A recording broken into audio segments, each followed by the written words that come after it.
깊이 있는 시선으로 오늘을 바라보는 뉴스 퍼레이드 문을 열겠습니다. 오늘의 주요 뉴스 보시겠습니다. 민주당 이재명 대표가 12시간의 검찰 조사를 받고 어젯밤 귀가했습니다. 이 대표는 어차피 답은 정해져 있어 기소를 할 것이 명백하다면서 법정에서 진실이 가려질 것이라고 했습니다. 이재명 대표의 변호사비 대납 의혹을 받고 있는 김성태 전 쌍방울 회장이 태국에서 검거됐습니다. 김 전 회장은 지난해 5월 해외로 출국한 뒤 8개월의 도피 생활을 해왔습니다. 나경원 저출산 고령사회위원회 부위원장이 사의를 밝히면서 앞으로의 행보에 관심이 집중되고 있습니다. 당권 도전 여부에 대해서 나 전 의원은 설전에 결정을 내리겠다는 입장입니다. 금값이 연일 고공행진하면서 돌반지 선물하기가 부담스럽다는 분들 잇따르고 있습니다. 경기 빙하기에 금값이 진짜 금값이 된 이유는 무엇인지, 금리와는 어떤 영향을 주고받는지 짚어봅니다. 저희는 잠시 뒤 돌아오겠습니다.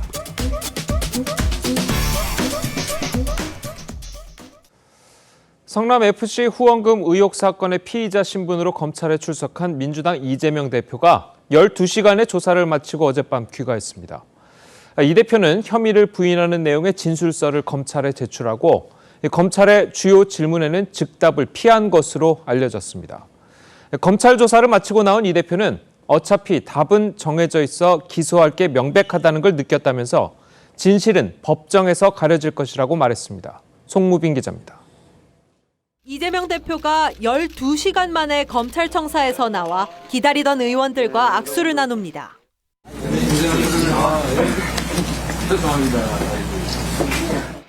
이 대표는 검찰의 답은 정해진 상태로 기소할 게 명백하다고 느꼈다며 법정에서 진실이 가려질 거라고 말했습니다.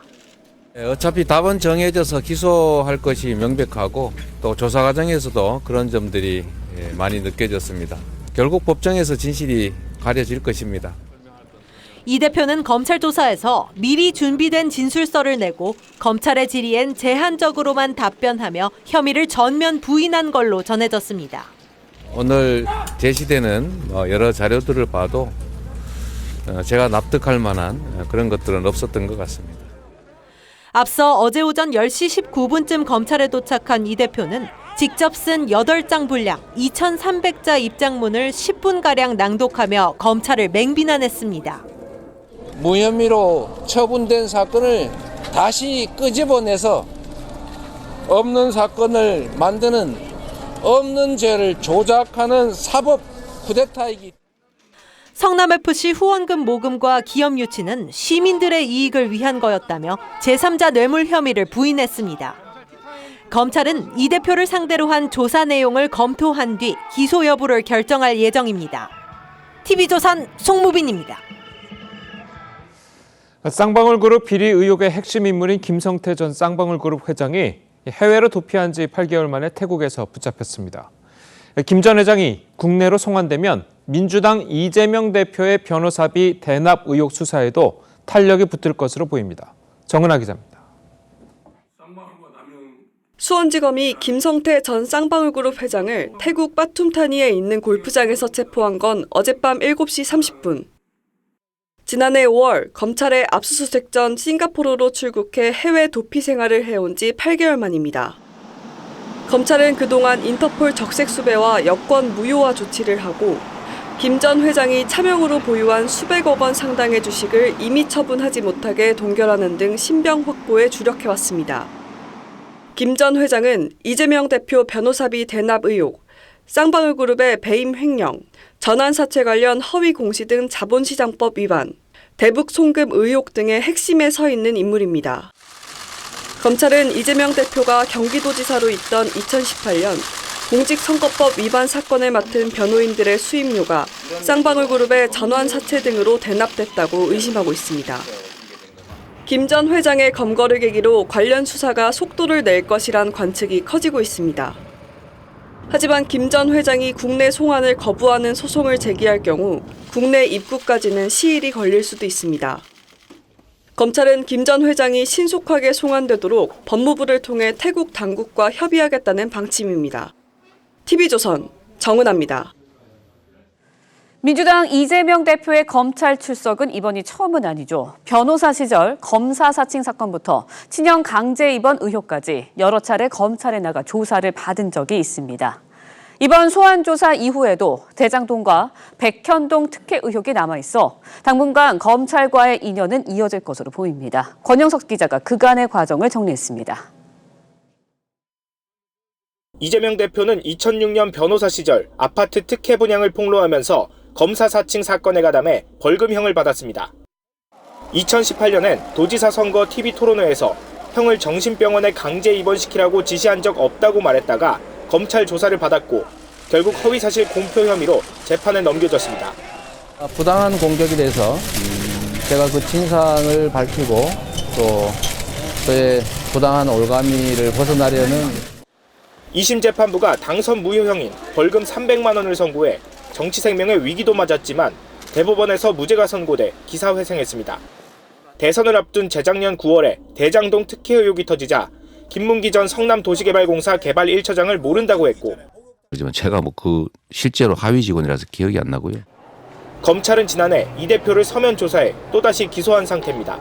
이 밖에 대장동, 백현동 특혜 의혹과 쌍방울그룹 변호사비 대납 의혹 수사도 줄줄이 차례를 기다립니다. 당장은 이 대표가 대장동 의혹으로 검찰 조사를 추가로 받을 가능성이 높아 검찰과의 악연은 이어질 전망입니다. TV조선 권영석입니다. 보신 대로 민주당 이재명 대표는 검찰 출석 12시간 만에 조사를 마치고 귀가를 했습니다. 네, 관련 내용 최진영 변호사, 설주환 변호사와 함께 자세히 짚어보도록 하겠습니다. 안녕하세요. 네, 안녕하십니까. 자, 12시간의 조사, 통상적으로 어떻습니까? 비교해보면. 죄명 하나였기 때문에 12시간까지 갈까라고 생각을 했었는데요. 예.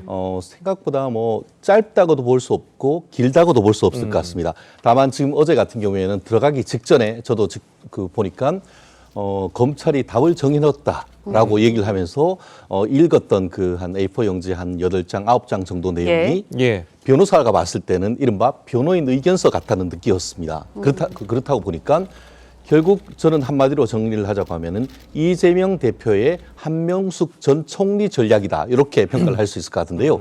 한명숙 전 총리가 뇌물죄 수소와 관련해 가지고 검찰 조사를 할 때 묵비권으로 일관을 했습니다. 네. 결국 그렇게 하면서 진실을 법원에 가서 밝히겠다라고 했던데 그와 같은 전략을 이재명 대표 같은 경우에는 한 것 같습니다. 다만 그 이재명 대표 같은 경우에는 들어가기 전에 본인들이 이제 국민이 보는 데에서 A4 용지에 쏜 글을 한참 동안 읽으면서 본인의 그 죄를 해명하는 내용을 네. 다 읽었는데 결국 그 내용을 검찰에 가서 그대로 지금 읊었던 것 같습니다. 그런데 이 부분에 대해서 나름대로 두 가지 전략이 있었던 것 같은데 국민에 대한 어떤 정치적인 호소 전략, 나아가서 단순히 이제 출석하지 않고 서면으로 이제 얘기를 했을 경우에는 검찰의 카드가 뭔지를 모르지 않습니까? 그런데 직접 들어가서 검찰이 묻는 것을 하나하나 확인하고 변호인과 함께 내용을 듣고 정리를 함으로써 추후에 있을 검찰의 카드가 뭐고 법원의 재판의 내용이 뭔지를 종합적으로 보는 이른바 얌수 겸장 전략이다 이렇게 보이는 것 같은데요. 예. 12시간 정도 했다고 하면은 6개 기업에 대한 하나하나 행위에 대한 네. 어떤 사실을 물었고 그에 대한 답변을 한 이후에 최종적인 서면에 대해서 내용을 확인하는 전략까지 다 했을 때는 나름대로 이재명 대표 같은 경우에도 철저히 준비했다 그런 느낌을 강하게 받는 것 같습니다. 예. 네. 이재명 대표 혐의를 전면 부인하는 6쪽짜리 서면 진술서를 조사하는 내내 제출을 하고 검찰의 질문에는 대답을 거의 하지 않았던 것으로 알려지고 있습니다. 사실상 진술 거부권을 행사했다 이렇게 볼 수 있을 것 같은데 어떤 전략이라고 봐야 할까요? 있어요. 이 자체는 약간 좀 오보이라고 어저께 민주당 안호영 수석 대변인이 이렇게 좀 발표를 했었는데요. 어제는 본인이 제출한 준비해온 서류를 제출을 하고 거기에 근거를 해서 적극적으로 진술을 하고 있다. 그러니까 진술을 하는 부분은 저는 당초에도 얘기를 드렸습니다마는 객관적인 사실에 반하는 부분, 네. 그리고 본인이 모르는 부분에 대해서는 적극적으로 반박을 할 것이라 생각을 했고 대신 의견을 묻지 말라는 내용이 있었어요. 그렇다고 한다면 이 부분은 판단의 대상이라고 생각을 하거든요. 이거 법리적인 판단이 돼야 될 부분에 있어서 어떤 본인의 의견을 묻는 것은 나중에 어차피 재판 가서 또 할 거기 때문에 저는 이 부분에 대해서는 적극적인 진술을 하지 않을 것이라 예상했었고 또 역시 어저께 이제 이재명 대표도 그런 식으로 간 것은 아닌가라는 생각을 해봅니다. 어차피 지금 형사소송법이 개정이 돼서 과거에는 경찰 피의자 신문조서만 예를 들어서 재판 과정에서 피고인이 부동의를 하게 되면 증거로 채택을 못해요. 그러니까 판사가 볼 수가 없다는 것이죠. 근데 네. 지금은 검찰에서 작성한 피의자 신문조서도 부동의를 하게 되면 재판 과정에서 부동의를 하게 되면 판사가 볼 수가 없어요. 그렇다고 한다면 어차피 공판, 그러니까 우리 법정에서 어떤 진술하는 것을 근거로 해서 판사가 네. 판단을 할 수밖에 없다는 사실이 되기 때문에 저는 어저께 검찰 조서는 아까 우리 최 변호사님 말씀하신 대로 이재명 대표도 자신에 대해서 뭘 물을 것인가 검찰이, 그리고 뭘 제시할 것인가에 대한, 물론 다 제시는 안 했다고 봅니다만 네. 어떤 것을 할 것인가에 대한 어떤 걸 파악하기 위해서라도 저는 조사에 응한 것도 있다고 봅니다. 그러니까 이제 변호사님 말씀은 이 대표가 검찰 조사 과정에서 팩트를 묻는 질문에는 답을 했지만 네네. 그 사건에 대한 의견을 묻는 질문에는 답을 안 했을 것이다라고 네네네. 말씀하시는 네. 거죠? 네, 그렇습니다. 알겠습니다. 자, 그렇다면 이제 검찰이 어떤 점을 가장 중점적으로 이재명 대표에게 물어봤을까요? 어제 그 범죄 피의 사실의 핵심은 제3자 뇌물 수수입니다. 그럼 제3자 뇌물 수수는 다른 일반 뇌물과 달리 제3자로부터 부정한 청탁을 네. 받고 그와 관련하는 대가성 있는 돈을 받았다. 이 내용 아니겠습니까? 그렇기 때문에 핵심은 부정한 청탁입니다. 근데 지금 그 이재명 대표 같은 경우에는 내가 정법한 정당한 행정을 했었는데 거기가 무슨 부당한 예. 청탁이냐 이렇게 얘기를 하고 있기 때문에 그 부분이 가장 부딪히는 점이었다라고 얘기할 수 있을 것 같은데요. 지금 대법원 같은 경우에는 부정한 청탁의 개념과 관련해 가지고 위법한 청탁뿐만 아니고 부당한 청탁까지도 얘기를 하고 있는 것 같습니다. 대표적으로 예컨대 이제 그 두산 건설에서 가졌던 그 분당에 있는 땅 같은 경우에는 1991년도에 두산이 71억을 가지고 병원 부지로 분양을 받았고 병원 부지다 보니까 쌌었습니다. 네. 그런데 이게 상업 용지로 바뀌면서 지금 그 위에 건물을 짓고 건물 시가가 1조 원에 이른다라고 하는 거죠. 쉽게 말하면 70억 가지고 1조를 번 셈이 되는 그런 부분이라고 하면은 그런 식으로 어떤 용도 변경과 그 또한 용적률도 극상으로 높여준 그 자체가 위법 또는 부당하다라는 것이 검찰의 태도인 것이고 네. 그 과정에서 특혜를 주면서 그중에 한 50억 정도를 사형기업인 성남FC에 돈을 준 것 자체가 부정한 청탁이 대가성이 있다. 이렇게 지금 얘기를 하고 있기 때문에 예. 이 부분과 관련해 가지고 지금 사실상 진술 거부권을 했고 오늘 그 조선일보 언론 보도를 보면은 네이버의 어떤 제2사업과 관련해 가지고 네이버 측이 이 내부적인 그 성남시와의 회의를 거쳐 가지고 성남시의 요청 사항과 본인들의 요청 사항을 있는 서류를 네. 제출했더니만 좀 모르는데요. 이렇게 얘기를 했다는 건 아니겠습니까? 일부는 지금 부인을 하고 있고 다른 것 같은 경우에는 진술 거부권을 행사하는 속에서 말씀드렸듯이 부정한 청탁이 있는지 여부, 나중에 나아가 대가성 있는 여부 이 부분을 가지고 어제 불꽃 튀는 어떤 접전이 있었지 않을까 생각을 합니다. 네, 이재명 대표의 검찰 소환 조사 관련 이야기 해봤는데 여기서 그러면 이재명 대표의 검찰 출석 당시 모습 또 귀갓길 장면 영상으로 다시 보겠습니다. 성남 시민구단 직원들이 광고를 유치해서 성남 시민의 세금을 아낀 일이 과연 비난받을 일입니까? 성남 FC를 어떻게 미르재단처럼 사유화할 수 있다고 생각하는 겁니까? 개인 주머니로 착복할 수 있는 구조가 전혀 아닙니다. 검찰의 왜곡과 조작이 상상을 초월하고 있습니다. 어차피 답은 정해져서 기소할 것이 명백하고 우리 검찰 측도 고생 많으셨습니다. 결국 법정에서 진실이 가려질 것입니다. 오늘 제시되는 여러 자료들을 봐도 제가 납득할 만한 그런 것들은 없었던 것 같습니다. 네, 들으신 것처럼 이재명 대표 검찰 조사 이후에 검찰이 답을 정해놓고 조사를 했다. 기소될 게 명백하다라고 이야기를 했습니다. 어떤 의미로 받아들이셨나요? 그러니까 당초에 출석 요구가 왔었을 때 당 내에서도 어떤 주류적인 입장은 출석을 하는 것이 과연 실익이 있을 것이냐. 그러니까 이런 결론이 있을 것이라는 것을 예상을 했기 때문에 네. 저는 그렇다고 보거든요. 저도 당시에는 이걸 과연 출석을 하는 것이 옳을 것이냐. 무조건 기소는 된다. 그냥 검찰이 지금까지 이미 기소는 정해져 있었어요. 왜?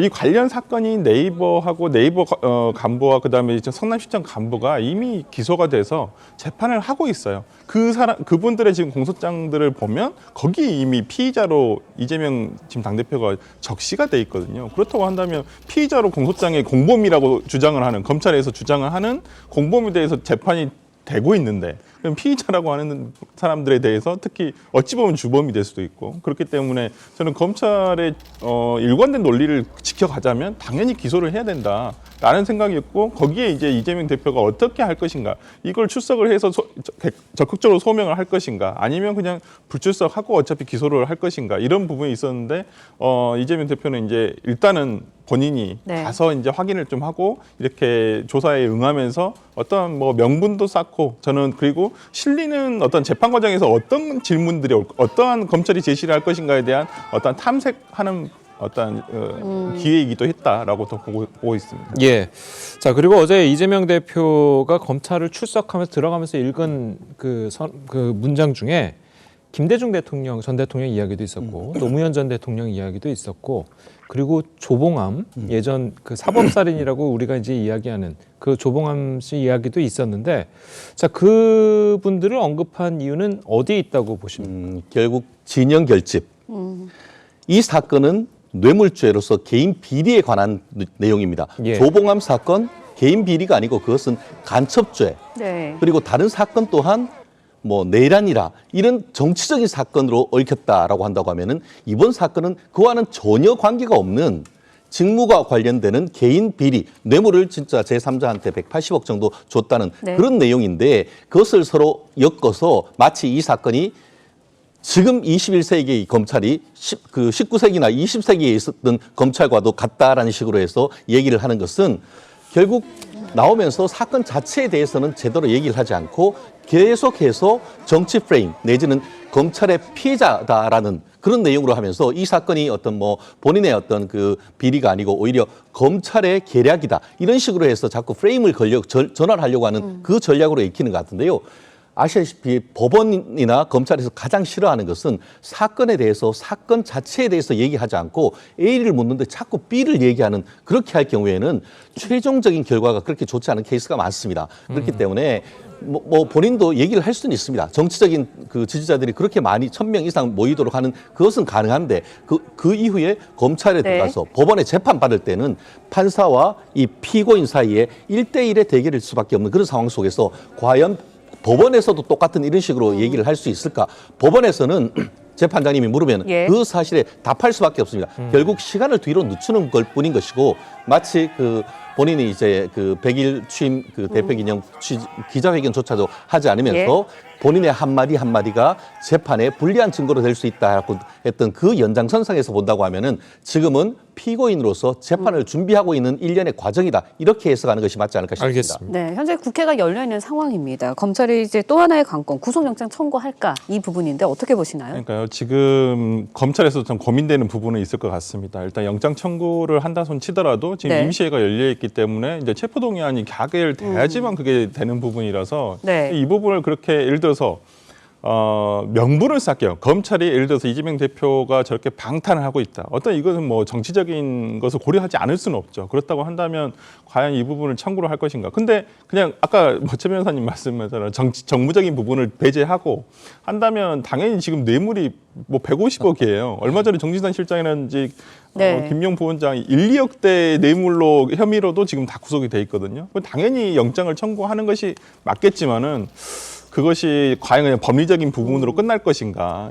야당의 대표 그러니까. 그리고 이제 지금 임시회가 열려 있는 예. 상황 여기서 해봐야 어차피 가결이 안 될 거란 말이죠. 실익이 없다는 명분하에서는 저는 모르겠습니다. 이제 설 전에 차라리 그 검찰에서는 그냥 불구속 기소를 하는 것이 오히려 본인들의 입장에서도 낫지 않을까. 그리고 공소 유지를 통해서 재판에서 이건 어차피 가려져야 될 문제이기 때문에 저는 검찰에서 어떤 판단을 할지는 모르겠지만은 저는 청구하지 않는 것이 오히려 검찰도 낫지 않을까 싶습니다. 예, 알겠습니다. 저 끝으로 김정태 쌍방울 전 회장이 태국에서 지금 잡혔잖아요.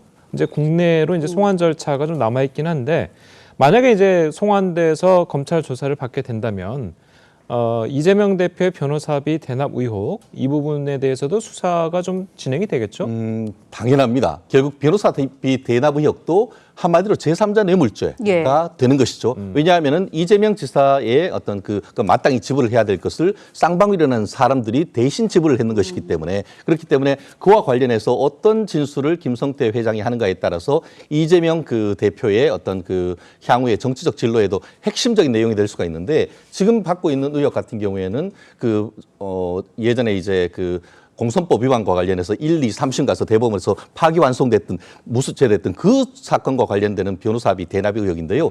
그 돈 또한 2, 30억이 넘는 것입니다. 그러다 보니까 이 부분에 대해서 유죄가 인정된다면 그 또한 실형이 불가피하고 나아가서 지금 김성태 회장 같은 경우에는 해외에 있습니다만 한국 검찰과 연락을 하면서 내가 쉽게 말하면 쌍방울 살려주면은 내가 진술을 할 수 있겠다라고 하는 지금 협상을 하려고 하는 그런 카드도 한때 낸 적이 있었던 그런 부분이기 때문에 체포돼서 한국에 들어왔을 때에 과연 계속 모르쇠 할 것인지 오히려 진술할 가능성도 여전히 남아있기 때문에 이 부분에 대한 그 김성태 회장의 입에도 이재명 대통령의 정치적 미래가 달렸다고 볼 수가 있을 것 같습니다. 대표의. 네. 알겠습니다.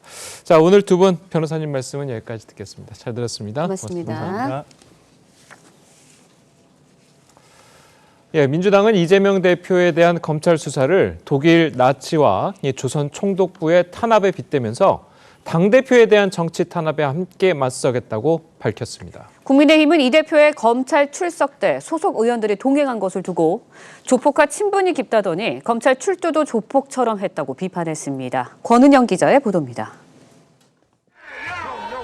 지지단체와 반대단체 회원들의 구성을 뚫고 성남지청 정문에 들어선 이재명 대표 옆에 박홍근 원내대표와 정청래 최고위원이 같이 걸어옵니다. 박찬대, 장경태, 고민정 최고위원을 비롯해 소속 의원 41명이 출동해 이 대표를 지키겠다고 목소리를 높였습니다. 민주당 국회의원과 당원들이 똘똘 뭉쳐서 이재명을 지키고 당을 지키고 반드시 지도부는 이 대표와 검찰에 같이 나가려고 원내 대책회의도 40분 이상 앞당겼는데 이 대표 수사는 정적 제거라며 거친 말을 쏟아냈습니다. 독일 나치와 조선 총독부가 국민을 겁박할 때 내세운 것도 법치였습니다. 윤석열 정부가 전두환의 잔인함과 이명박의 사악함과 박근혜의 무능함을 모두 갖춘 정부라고 합니다. 하지만 당내에서도 헌법기관인 의원 41명이 이 대표 개인 비리 조사에 몰려간 건 이 대표 병풍을 자처한 꼴이라고 비판했습니다. 우르르 몰려가가지고 거기서 무슨 시위하는 식으로 하는 스타일의 것은 정치를 너무 오버하는 거고요. 지금 이 행위는 그 방탄 프레임을 더 공고히 해주는 거죠. 여당은 과거 이 대표의 조폭 친분설을 겨냥해 범죄도 출두도 조폭 영화처럼 한다고 비난했습니다. 성남시장 재직 시절에 개인적으로 저지른 문제와 관계된 것인데 왜 민주당이 총출동해서 막고 이 위세를 부리는지. 개선 장관 행차라도 하듯이 출석하는 것은 검찰을 겁박하겠다는 것과 다름이 없습니다. 이재명 대표는 신년 기자회견에서 윤석열 정부와 검찰 수사를 정면으로 비판하는 여론전에 나설 계획입니다. TV조선 권은영입니다.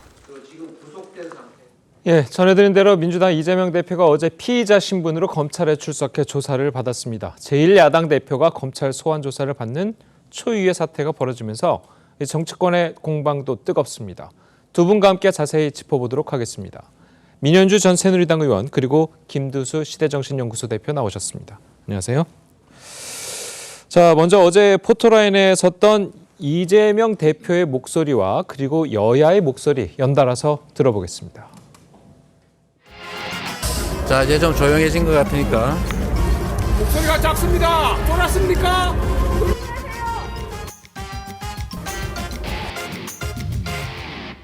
국민 여러분, 소환 조사는 정치 검찰이 파놓은 함정이라는 거 잘 알고 있습니다.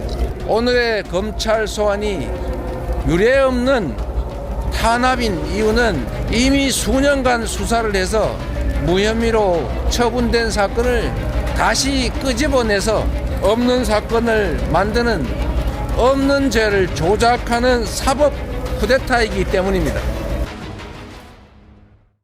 검찰의 무도한 그런 이재명 그 대표에 대한 칼날 앞에서 개인 이재명이 아닌 대통령 경쟁자이자 야당 대표 이재명에 대한 정치기획 보복 수사라고 규정을 하고 이런 검찰 공화국, 검찰 독재에 강력히 항의합니다. 이재명 대표가 성남시장 재직 시절에 개인적으로 저지른 문제와 관계된 것인데 왜 민주당이 총출동해서 막고 이 위세를 부리는지 잘 모르겠습니다. 이것은 법의 문제이고 팩트의 문제이지 무슨 다수가 위세를 부려서 막고 할 수 있는 일이 아닙니다. 예, 들으셨지만 이제 민주당은 이 대표의 소환 그리고 검찰 조사가 이제 뭐 나치에 비유하기도 하고 조선 총독부에 비교도 하면서 비판을 상당히 강하게 했습니다. 어떻게 들으셨습니까? 어제 저 모습을 보면서 아마 많은 국민들이 느끼셨을 거예요. 아, 이래서 이재명 대표가 재보궐선거에 나와서 국회의원 배지를 달고 그리고 민주당의 당대표, 무리하게 전당대회에 나와서 당대표까지 된 것이 어떤 이유에서였구나. 바로 민주당을 사당화하고 방탄 프레임이라는 게 바로 이런 것들을 보여주기 위한 거였구나라고 많이 이해하셨을 것 같습니다. 예. 특히 이재명 대표는 현직 변호사이기도 해요. 법조인이기도 해요. 그래서 검찰의 어떤 사건의 의혹을 받고 있는 특히 비리 의혹을 받고 있는 당사자가 저런 모습들을 출두할 때 저런 모습들을 보이는 것이 어떤 메시지를 주는지를 분명히 알고 있을 거라고 생각을 합니다. 자신의 혐의를 회피하거나 아니면 자신의 법적인 것 이외에 다른 방식으로 자신의 억울함을 호소한다거나 군들에게 호소하는 그런 모습을 보인다는 걸 충분히 알고 있음에도 불구하고 어제 저런 모습을 보인 것은 법적으로 자신의 결백함을 주장하기보다는 정치적으로 이것을 돌파해내겠다. 그래서 이것은 지금 윤석열 정부의 검찰이나 법무부가 자신들을 정치적으로 탄압한다는 그 프레임을 더 강화시킴으로 인해서 개인 비리라는 것을 완전히 지우려고 하는 그런 의도가 숨어 있다고 봅니다. 근데 그럼에도 불구하고 지금 이제 검찰에서 계속적으로 나오는 이제 조사 관련된 이야기들을 기사들을 들어보면 이재명 대표의 이 성남 FC 관련해서는 과연 정말 이것이 적극적인 행정이라는 이유로 이것이 넘어갈 수 있는 그 정도의 기업에 대한 혜택이냐 이 부분에 대해서 국민들은 정말 여전히 많은 의혹을 가지고 있고 예. 관련해서 뭐 나오겠지만 네이버라든지요, 그다음에 두산건설 이쪽에서 그런 것들을 그 많은 특혜를 받은 것들을 어떻게 설명해낼 수 있을 것인지 그리고 경기도에 있었던 사실은 그 서민들의 빚을 줄여주는 이런 기구 NGO들이 있지 않았습니까? 그들이 왜 성남 FC와 관련해서 광고를 하고 이런 것들을 했는지를 이재명 대표가 당당하게 밝히는 게 먼저라고 생각합니다. 알겠습니다. 자, 물론 여당에서는 개인 문제에 당이 총출동했다 이렇게 비판을 하고 있고요. 그리고 언뜻 보기에도 예전에 이제 물론 한명숙 전 총리가 이제 검찰 조사를 받을 당시에도 당의 이제 의원들이 같이 나가는 모습을 보였습니다만 그것과 비교해도 상당히 훨씬 더 많은 사람들이 모인 그런 모습을 보였습니다. 자, 그 부분은 어떻게 보셨습니까? 일단 뭐 이재명 당대표가 사실은 같이 나갈 것인지 혼자 나갈 것인지에 대한 결단을 할 문제라고 보는데요. 예. 만약에 역으로 혼자 나갔으면 어떻게 반응했겠습니까? 여당에서 고립됐다, 손절당했다, 외면했다 뭐 이렇게 이야기하면서 얼마나 범죄가 중하면 같은 국회의원도 도와주지 않느냐 이런 식으로 또 프레임을 걸었을 겁니다. 그러니까 이런 야당 대표에 대한 초유의 이런 검찰의 출두와 이런 수사를 두고서 같은 지도부가 이게 힘을 실어주고 응원하는 건 당연한 일이고요. 그리고 이런 일에 대해서 너무 정치적으로는 이게 두 가지 이야기를 각각 정치적으로는 이렇게도 비판하고 저렇게도 비판합니다. 그러나 예. 앞으로 어떻게 전개될 것인가. 국민들이 바라볼 때 이러한 야당 탄압이고 또 정적 제거로서 검찰이 하고 있느냐. 서양 속담에 이런 말이 있습니다. 망치를 든 사람은 튀어나오는 거는 전부 못으로 본다고. 이게 적극적 행정이라고 하는 어떤 그 지자체 단체장의 활동이나 이런 것조차도 다 검찰의 범죄의 시각으로 바라보는 이런 것은 제가 봐도 지나친 법률적 적용이고 정치가 사라진 현상이거든요. 예. 그거에 대해서 이제 국민들이 보고 있을 것이다 이렇게 생각합니다. 예, 알겠습니다. 자, 물론 뭐 검찰 조사를 이제 이재명 대표가 어제 한 12시간 정도를 마쳤는데 이제 앞으로 이제 일정들이 있잖아요. 오늘은 지역구 인천을 뭐 찾는다고 하고 내일은 또 신년 기자회견을 한다고 합니다. 자, 이재명 대표가 검찰 조사와는 상관없이 본인의 정치 일정을 이어가고 있는 것에 대해서는 뭐 어떻게 판단을 하십니까? 그러니까 지금 이재명 대표가 검찰 출두하기 이전에는 광주를 방문하고요. 호남 지역 민생 투어라고 했고요. 그다음에 문재인 전 대통령 예방했고요. 그리고 지금 검찰 출두 이후에는 본인의 텃밭이면 지역구인 인천에서 갑자기 최고위원회를 열고 민생 투어를 하겠다고 합니다. 근데 과연 광주 때도 그랬고요. 민생 관련된 어떠한 메시지가 나왔는가? 이재명 대표와 민주당 지도부에서 그냥 검찰 탄압이다, 검찰 공화국이다 그 메시지밖에 안 나왔거든요. 그리고 나는 억울하다, 나는 탄압받고 있다라고 얘기밖에 안 나왔습니다. 예. 어제 출두에서도 사실은 조사에 임한다고 했지만 성실하게 임한다고 했지만 그냥 서면으로 답변한 거 내놓고 아무 말도 하지 않았다고 하지 않습니까? 그거는 이제 조사를 회피하는 거죠. 그리고 오늘 이제 인천을 가고 이제 다른 민생 투어를 한다고 하는데 이것은 이재명 대표가 당대표직을 이용해서 전국을 순회하면서 본인의 구명운동을 하겠다. 민주당 지지층을 상대로 또는 중도층을 상대로 본인의 구명운동을 하겠다는 것밖에 안 돼서 글쎄요. 총선을 앞두고 민주당 전현직 의원들이나 현역 원외 당협위원장들이 이 상황을 언제까지 지켜만 보고 있을지 방치할지도 두고 볼 필요가 있고요. 총선이 점점 더 다가올수록 그리고 민주당의 지금 지지율을 당 지지율이 이렇게 지지부진한 걸 봤을 때 과연 민주당 내에서 언제까지 이렇게 이재명 대표에 대한 비판 목소리가 작게만 있을지 그걸 좀 지켜볼 필요가 있다고 봅니다. 네, 알겠습니다. 자, 그리고 이재명 대표가 검찰 조사를 받았던 어제 민주당에서는 김건희 특검 추진을 위한 TF를 출범을 시켰습니다. 자, 지난해 발의했던 이제 특검법 추진에서 다시 이제 속도를 내겠다는 건데 이게 이재명 대표의 검찰 조사가 이루어지니까 아예 맞불을 놓는 거다. 자, 이런 비판이 있거든요. 예. 이거는 뭐 민주당 입장에서는 과연 지금 현재 검찰의 이런 수사가 공정하냐. 흔히들 윤석열 대통령 본인과 부인과 장모님 이렇게 좀 본부장 비리라고 했는데 이것에 대해서는 수사하고 있느냐 이런 것도 한번 다시 이슈를 제기하기 위해서 집어냈던 이야기고 이미 9월 달에 이제 김건희 특검법이 이제 발의된 상태거든요. 이제 그런 것을 봐야 될 것 같고 민주당 입장에서도 이재명 대표 입장에서도 민생에 주목하고 민생을 하려고 해도 지난 정기국회 때 보다시피 이 여당과 대통령실에서 가장 적극적이어야 할 예산안 처리도 시간을 끌고 오히려 축구로 비하면 침대 축구를 여당이 했거든요. 이런 상태에서 야당은 민생이라고 하고 그것에 이렇게 집중하려고 해도 쉽지 않은 문제입니다. 결국 국민들이 누가 과연 더 민생에 더 솔직한가 그리고 거기에 대해 충실한가에 대한 것을 보고 있을 것이고 그것이 앞으로의 이제 민주당과 이재명 대표에 대한 지지율로 반영될 거다 이렇게 생각합니다. 예, 알겠습니다. 자, 저희는 다음 소식도 한번 짚어보도록 하겠습니다. 자, 3월로 예정됐죠. 국민의힘 전당대회에 나경원 전 의원의 출마 여부가 최대 변수로 떠오르고 있습니다. 자, 나 전 의원은 어제 저출산 고령사회위원회 부위원장직에서 물러나겠다는 뜻을 밝혔는데요. 자, 그리고 이제 나 전 의원 대통령께 심려를 끼쳐들 사의를 표명했다. 자, 이렇게 이야기를 했습니다. 대통령께 심려를 끼쳐드렸기 때문에 사의한다. 네. 자, 이 부분은 어떻게 봐야 될까요? 일단 저출산 고령사회위원회가 지금 갖는 그 무게감이 굉장히 커요. 우리나라의 저출산 문제가 그냥 단지 인구의 문제뿐만 아니라 국가, 민족의 사실 존폐 위기까지 연결된다라고 해서 전문가들뿐 아니라 일반 국민들까지 걱정하고 있는 상황이죠. 예. 그래서 나경원 전 대표가 이제 부위원장직을 맡았고 위원장은 대통령입니다. 그렇죠. 그래서 대통령인 위원장이 모르는 정책안, 대안이 나오는 건 사실은 좀 어불성설이에요. 위원회에서 회의를 하고 부위원장 주재로 회의를 하지만 최종적으로는 위원장까지 함께하는 자리에서 그것이 정리된 안이 나와야 되거든요. 그런데 나경원 부위원장이 발표했던 안은 위원장이 모르는 안이었고 위원들 상당 부분도 동의하지 않은 안이라는 것이 이미 보도가 되고 있습니다. 이런 측면에서 그리고 또 굉장히 파격적인 안이에요. 물론 우리가 저출산 극복을 위해서 모든 지금 정책과 모든 재정수단을 총동원해야 된다는 데는 동의하지만 그런 것들을 마련하기 위한 기본적인 단계라든지 구상이 있어야 되고 앞서도 말씀드렸지만 대통령이 위원장으로 있는 위원회인데 굉장히 무게감 있는 대안이 나와야 되는데 이것을 부위원장 사견으로 발표를 하는 건 좀 무리가 있다라는 거였고요. 그래서 많은 무리가 있었죠. 특히나 나경원 전 의원이 갖는 그 무게감 때문에 국민들이 그 대안에 대해서 굉장히 큰 관심을 가졌습니다.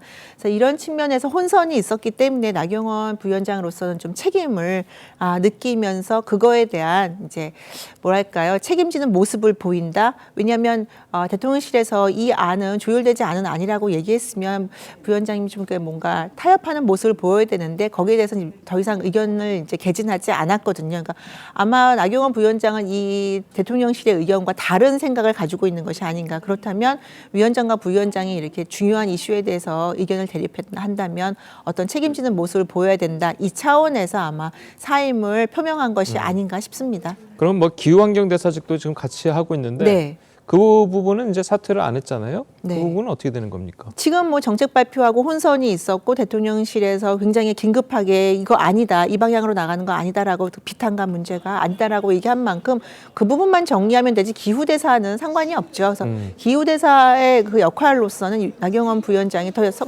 충실하게 역할을 하면 되는 거기 때문에 예. 저는 이걸로 인해서 지나치게 저출산고령사회위원회 부위원장직을 사퇴한 것이 무슨 전당대회라든지 정치적인 뭐 해석으로 나아가는 거는 좀 무리가 있지 않나. 만일에 나경원 부위원장이 모든 정치적인 이슈에서 난 전당대회에 올인하겠다. 그리고 부위원장 정치적인 판단으로 인해서 이거 부위원장직 사퇴했다라고 한다면 기후대사직도 사퇴를 했겠죠. 그래서 이런 부분은 조금 더 지켜보고 나 부위원장이 설 전에 결심을 하겠다고 한 만큼 그때까지 좀 지켜보면 될 것 같습니다. 예.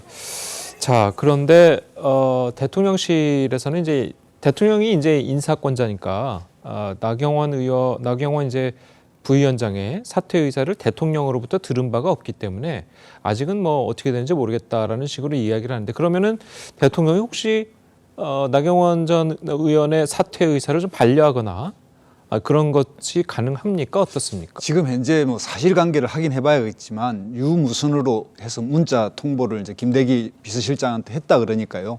대통령께 직접 확인은 안 됐다. 이제 이게 관계자들 이야기인 것 같습니다. 그런데 예. 문제는 이제 이런 국민의힘 지지층으로부터 여론조사 1위를 달리고 있는 나경원 의원을 또 한 번 이런 이제 그 당대표 선거에서 뭔가 이 구도를 만들려고 하는 대통령 관계자들 입장에서 조금 이런 이야기에 대해서 좀 감정적으로 대응하고 있다. 뭔가 이게 좀 심하게 왜 저렇게까지 좀 심하게 할까 이런 의문들이 있을 겁니다. 국민들이 볼 때 상당히 대화를 주고받을 수 있는 게 나경원 이제 이 전 대표 입장에서 보면 아이디어 정도를 이야기한 것 같은데 마치 이제 위원회에 확정된 의견을 이야기해서 대통령과 의견이 충돌이 된 것처럼 이렇게 몰아가는 형태니까 그 부분에 대해서 좀 납득이 안 된다 이렇게 생각하는 것 같고 이렇게 이제 항복을 받는 형태로 이렇게 몰아붙이면 짜놓은 친윤 중심의 당대표 선거가 오히려 판이 깨질 가능성도 있고 의회에 더 돌발 변수가 생길 수도 있다 이런 생각이 듭니다. 예.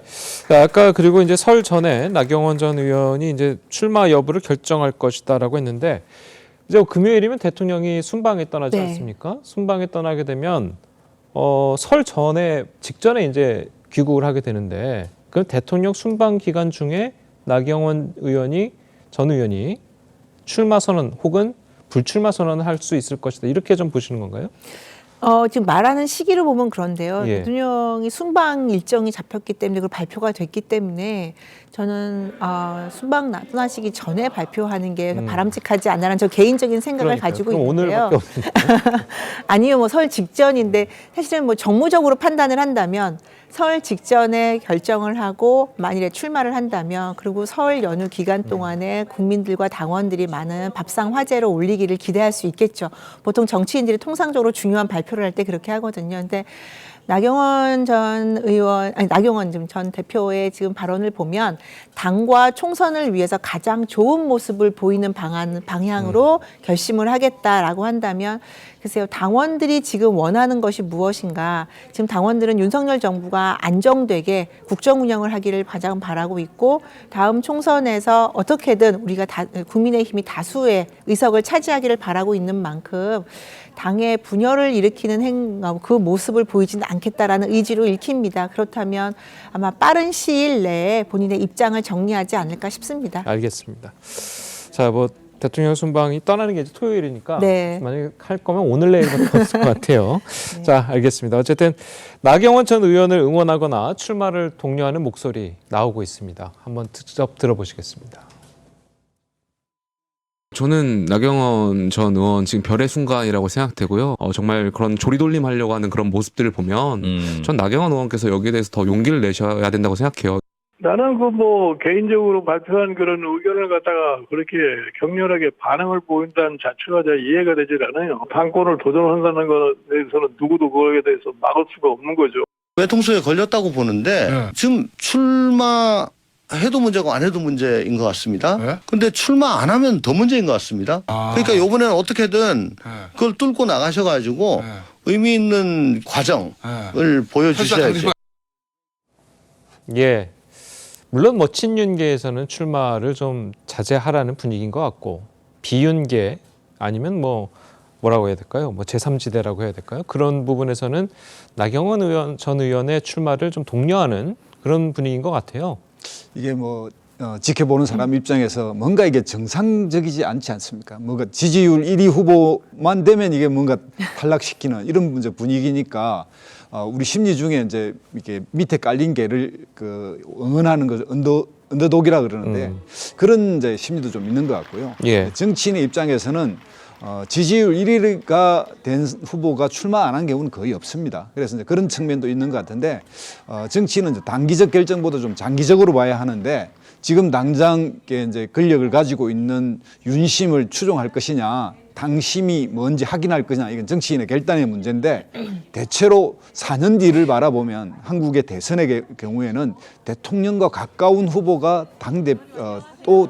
대통령 후보가 되는 경우가 적습니다. 오히려 대통령과 약간 거리를 두고 좀 다른 색깔을 내고 다른 정치, 자기만의 정치를 하겠다는 분이 후보가 되는 경우도 있기 때문에 정치인 입장에서는 단기적인 것을 볼 것인가, 좀 차후를 볼 것인가 좀 판단해 봐야 하고요. 이게 좀 비유적으로 이야기하면 지금의 결단보다 다음의 결단이 더 중요합니다. 골프에도 그런 이야기 하죠. 다음의 샷, 넥스트 샷이 더 중요하다고. 그래서 나경원 의원 입장에서는 이제 좀 더 장기적인 것을 보고 결단할 필요가 있지 않나 이렇게 생각합니다. 그러니까 지금 대표님 말씀은 지금은 이제 정권 초라서 너무 급하게 결정하지 않는 게 좋겠다 이런 말씀이신 건가요? 말하자면 지금은 당심보다는 윤심이 더 큰 역할을 하고 있는데 이것에 대해서 권력적 역할을 한다고 여기서 굴복하면 정치인의 미래가 없습니다. 그런 측면에서 나경원 의원 입장에서 보면 본인이 좀 더 장기적으로 본다면 지금은 당대표를 결단하는 게 맞고요. 단기적으로 지금 이것의 압박을 못 견디겠다 그러면 접어야 되겠죠. 자, 그런데 이런 의견도 있지만은 지금은 이제 정권 초라서 아무래도 그 대통령에 대한 지지도라든지 당의 의견이 이제 대통령 쪽으로 많이 쏠려 있기 때문에 오히려 차기의 본인의 이제 정치를 본다면 지금보다는 다음 당 대표 선거에 나가는 게 좋지 않느냐라고 이야기하는 분들도 있거든요. 그렇죠. 제가 앞서서도 말씀드렸지만 지금 국민의힘의 핵심 지지층들의 여론을 좀 살펴볼 필요가 있는데요. 야당이 지금 169석이에요. 민주당이. 그래서 저희 국민의힘의 특히 윤석열 정부 들어서 공약을 지키려고 해도 다 국회에서 지금 법안이 통과가 되고 있지 못하는 상황입니다. 그거에 대한 문제. 그리고 정권 초기에 윤석열 정부를 흔들기 위한 민주당의 아주 적극적인 공세에도 맞서야 된다라는 그래서 윤석열 정부가 안정적으로 해서 국정 운영을 해야 된다. 지금 경제 위기도 경제 위기로 경제가 굉장히 많이 힘든데 서민 경제가 힘든데 이 부분을 바로잡기 위해서는 정부가 힘을 가져야 된다는 여론이 강하거든요. 그러면 지금의 여론은 나경원 부위원장에게 굉장히 우호적일 수 있지만 이게 정리가 되면서 사실은 당과 정부에게 힘을 실어주자라는 분위기가 되면 다른 후보에게도 얼마든지 기울 수 있습니다. 그러니까 아무리 지금 국민의힘 지지층에 대한 여론이라고 하지만 책임당원 중심으로 핵심당원 중심으로 하는 여론도 달라질 수가 있고 그건 언제든지 방향이 선회가 될 수 있기 때문에 나경원 전 의원이 전 대표가 조금 이 부분은 신중하게 잘 고려할 필요가 있고요. 또 하나는 나경원 전 대표 입장에서 보면 당내 입지를 보면 항상 이렇게 비주류의 길을 걸어오거나 누군가에 싸우고 저항을 해서 왔다기보다는 주류로서 힘을 갖고 정치를 해온 편이에요. 예. 지금으로서 만일에 이번 전당대회 결심을 하고 나아가게 한다면 대통령과 굉장히 각을 세우거나 비주류의 길을 가면서 싸우는 이미지, 투쟁하는 이미지가 굳혀질 수 있거든요. 그러니까 과연 나경원 전 대표가 이런 모든 자신이 이까지 쌓아왔던 정치적인 이미지를 다 바꿀 그런 용기나 그런 준비가 되어 있는지 이 부분도 지금 전당대회 출마 결심의 중요한 요소가 되지 않을까 싶습니다. 예, 알겠습니다. 자, 오늘 두 분 말씀 여기까지 듣겠습니다. 잘 들었습니다. 고맙습니다. 헬로윈 참사와 관련해서 경찰 특수수사본부로부터 일부 피의자의 신병을 넘겨받은 검찰이 보강 수사에 나섰습니다. 서울 서부지검은 어제 경찰청과 용산구청 등 10곳을 압수수색했습니다. 윤서아 기자입니다. 파란 박스를 든 검찰 수사관들이 용산구청을 나섭니다. 물품 혹시 압수하신 거 있으시면 한 가지 말씀해 주시죠. 지난달 말 경찰청 특별수사본부로부터 헬로윈 참사 사건을 넘겨받은 검찰이 첫 강제 수사에 나섰습니다. 예정된 행사 현장에서 159명이 희생된 것과 관련해 경찰청과 서울경찰청, 용산구청 등 10곳을 압수수색한 겁니다. 특수본은 500명을 투입해 2달 넘게 수사했지만 피의자 28명 가운데 이임재 전 용산경찰서장과 박희영 용산구청장 등 현장 실무진 6명만 구속한 채 사실상 수사를 마무리했습니다. 행정안전부와 서울시 등 상급기관은 법적 책임을 묻지 않기로 했고 참사 당일 지방에서 술자리를 가진 뒤 보고를 늦게 받은 윤희능 경찰청장도 무혐의 결론을 내렸습니다. 주말 저녁이면 저도 음주할 수 있습니다. 네. 그것까지 밝혀드려야 되나요? 검찰은 압수수색을 통해 참사 당일 경찰과 구청 직원 등 관련자가 나눈 메시지 내용 등을 확보한 것으로 알려졌습니다. 검찰이 이태원 참사에 대한 본격 수사에 나서면서 경찰 지도부 등에 대한 새로운 혐의점을 찾아낼 수 있다는 관측이 나옵니다. TV조선 윤서아입니다. 어젯밤 북인천에서 광역버스와 화물차 등 7대가 연쇄 추돌하는 사고가 발생했습니다. 북인천 지하차도 인근을 달리던 광역버스가 신호대기 중이던 1톤 화물차를 들이받은 건 어젯밤 6시 55분쯤으로 버스를 들이받은 화물차는 앞에서 정차 중인 승용차를 다시 들이받아 차량 7대가 연쇄적으로 추돌했습니다. 이 사고로 승용차 운전자 등 모두 2명이 부상을 입었고 퇴근길에 심한 교통정체가 빚어졌습니다. 사고를 낸 버스 기사는 브레이크를 밟으려다 가속 페달을 밟았다고 진술했습니다. 세계은행이 올해 세계 경제 성장률 전망을 1.7%로 대폭 낮췄습니다. 지난해 6월 보고서에서 전망한 3.0%보다 1.3%포인트 낮은 수치로 경기 침체를 겪은 2009년과 2020년을 제외하면 지난 30년 동안 가장 낮습니다. 물가 상승과 금리 인상, 투자 감소, 우크라이나 전쟁 등이 성장률 하향 조정의 배경이 됐다고 세계은행은 설명했습니다. 세계은행은 선진국 경제 둔화로 세계 경제가 침체 국면에 접어들 수 있다고 경고했습니다.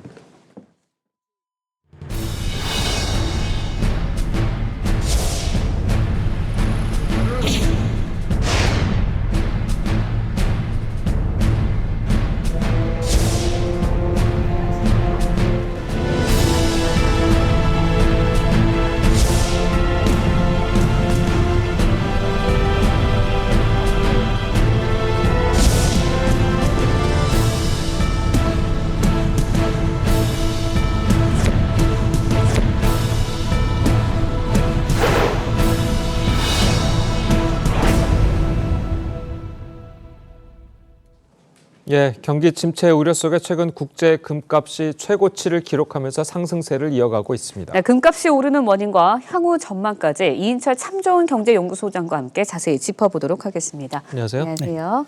자, 금값이 오른 이유는 가장 중요한 이유는 어떤 겁니까? 지난해 이제 재테크 성적표를 봤더니 1위가 달러였어요. 네. 스트롱 달러로 킹 달러. 그랬죠. 7% 가까이 올랐고요. 2위가 금입니다. 금이 지난해만 5% 올랐는데 그리고 이제 그 뒤를 원자재 예금의 순이었고요. 최악의 재테크가 뭐였느냐? 바로 비트코인이었습니다. 64% 빠졌는데요. 테슬라도 만만치 않아요. 65% 빠져서 미국 주식, 한국 주식 다 좋지 않았습니다. 근데 이걸 4개월, 최근 4개월 수익률만 보면 금이 단연 1등입니다. 금은 15%가 올랐어요. 지난해 6월만 하더라도 한 온스당 한 1,600달러에서 지금은 1,880달러에 육박을 하고 있습니다. 금이 오르는 이유는 크게 세 가지입니다. 일단 미국이 금리 인상이 이제 거의 다 왔다. 속도 조절할 것이다. 그러니까 달러가 약세로 돌아섰습니다. 두 번째 이유가 각국 중앙은행이 지난해 하반기부터 사들인 금이 어마어마합니다. 400톤을 물량을 사들였는데요. 이게 1년 전에 비해서 4배고요. 이 400톤이라는 물량은 1967년 이후 반세기 만에 가장 많은 물량입니다.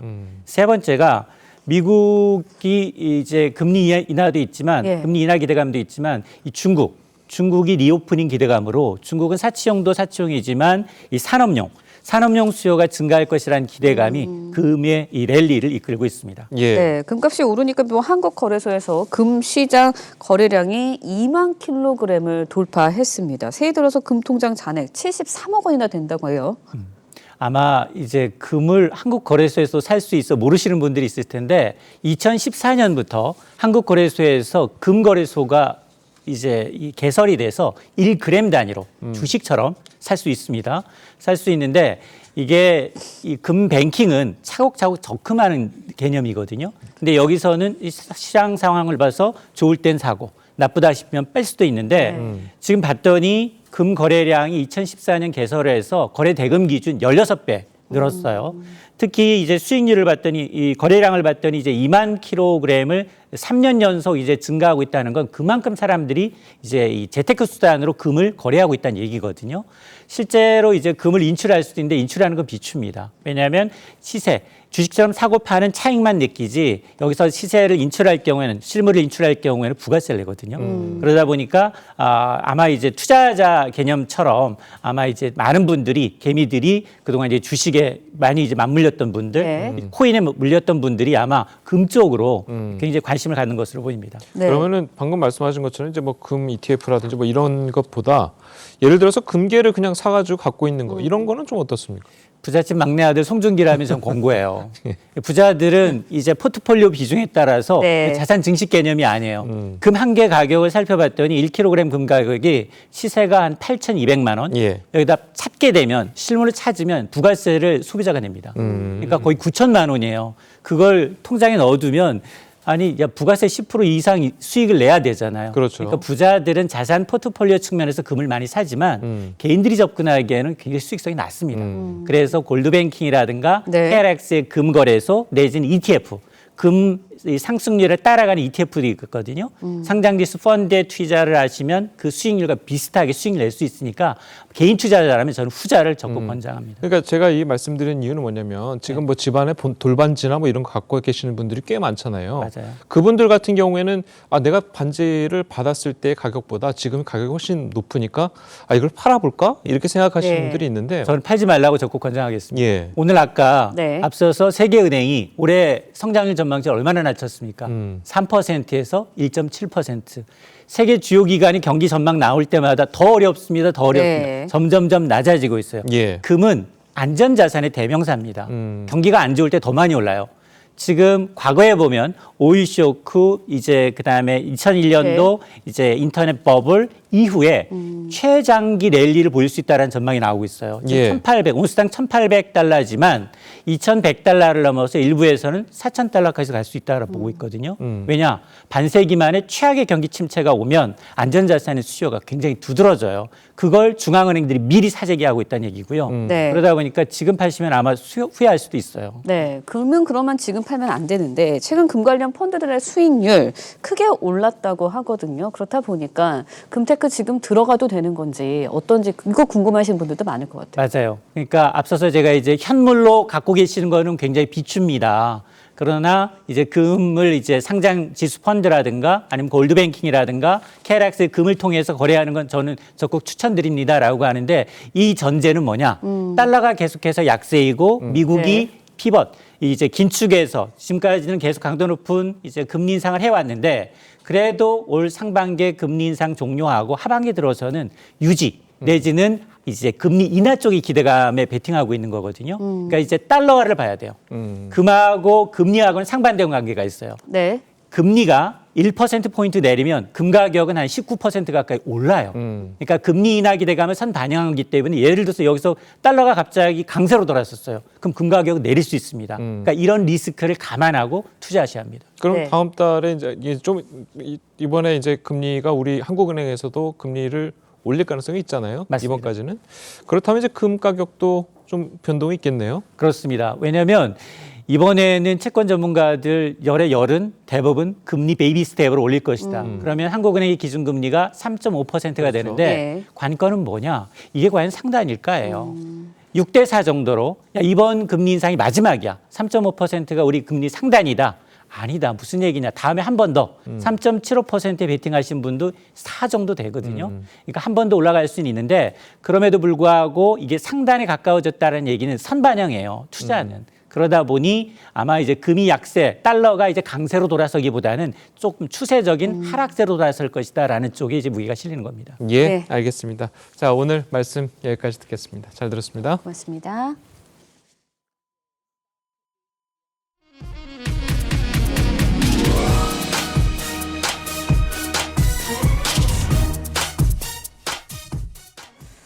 영국 해리 왕자의 자서전 스페어가 출간 첫날 영국에서 40만 권이 판매되면서 비소설 부문 역대 1위를 기록했습니다. 영국 출판계에서 출간 첫날 이보다 더 많이 팔린 책은 해리포터밖에 없다고 합니다. 최민식 기자의 보도입니다. 영국 런던에 있는 한 서점. 서점 직원이 까만 포장지를 뜯자마자 기다렸던 시민들이 앞다퉈 책을 집어갑니다. 영국의 둘째 왕자 해리가 왕실 비밀을 폭로한 책 스페어입니다. I think I expect to be able to read more about the truth of what goes on behind the palace walls. I feel like they are a notoriously secret family. 현지 시각으로 9일 자정부터 판매를 시작했는데 하루 만에 40만 권이 팔렸습니다. 영국 비소설 부문 판매량 1위입니다. 출판사 측은 이 책이 날개 돋친 듯 팔릴 줄 알고 있었다면서 첫날 이보다 더 많이 팔린 책은 다른 해리가 등장하는 책밖에 없다고 강조했습니다. When I knew that it was coming out, I called my publishers up right away and said, put me on the list. 그동안 해리 왕자는 언론을 통해 영국 왕실의 속사를 적나라하게 폭로해왔습니다. Why did you leave?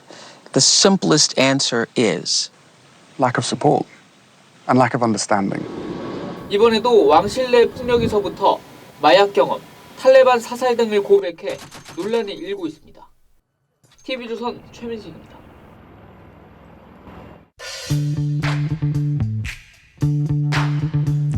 렌즈에 담긴 그 순간 그 의미를 짚어보는 시간이죠. 사진기자가 선택한 아침의 한 장입니다. 오늘은 조선일보 사진부 이태경 기자와 함께합니다.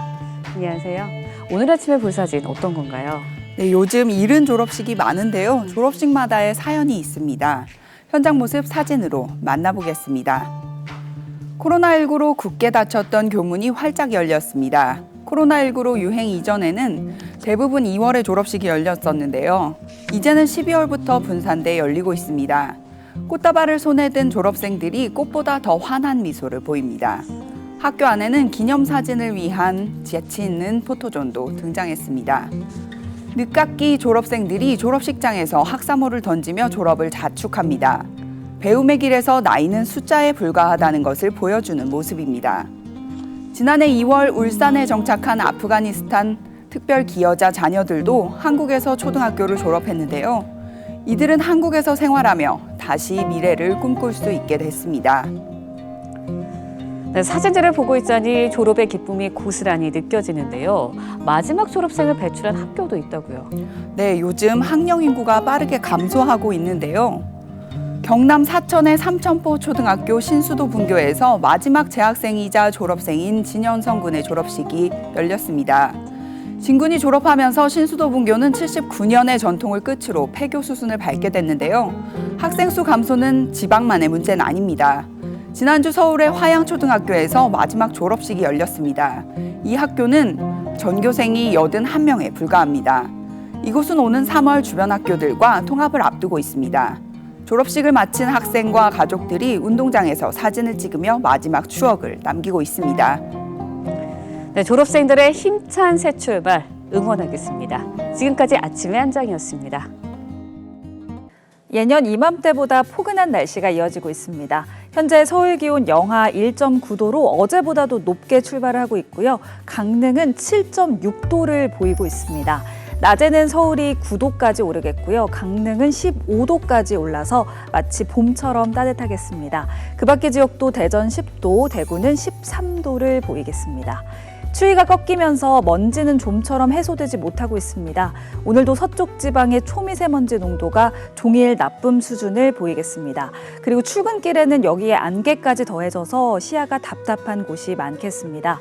안개가 걷히고 나면 오늘 하늘 자체는 맑겠고요. 동해안 지역으로는 건조주의보가 계속되겠습니다. 내일은 오늘보다 기온이 더 오르면서 1월 중순기 중 가장 높은 기온을 기록하는 곳도 있겠고요. 내일 늦은 오후 제주를 시작으로 밤에는 호남과 경남 남해안으로도 비가 내리겠고 금요일부터 일요일까지는 전국에 비나 눈이 내리겠습니다. 날씨였습니다. 수요일 아침 뉴스 퍼레이드는 여기서 마치겠습니다. 네, 저희는 내일 아침 7시 30분에 다시 찾아뵙겠습니다. 시청해주신 여러분 고맙습니다.